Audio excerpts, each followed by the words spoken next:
Hello বাঙালি, আজকের পেন্টিংটা আমাদের কলেজের এই ফুল গাছটার উপর ভিত্তি করে করব।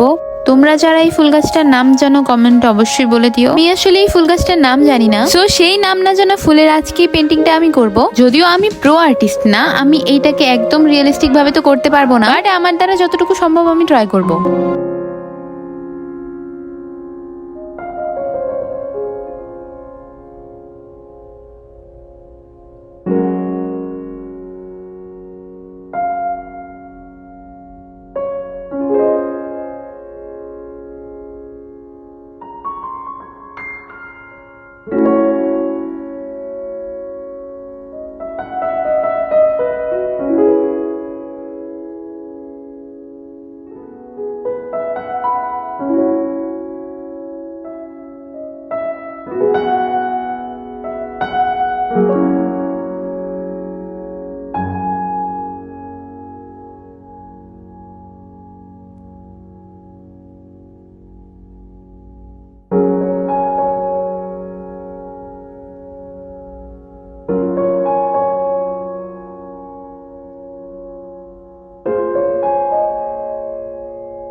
পেন্টিং ভালো লাগলে ভিডিওতে একটা লাইক দিও, চ্যানেল নতুন হলে সাবস্ক্রাইব করো। দেখা হবে নতুন ভিডিওতে, বাই।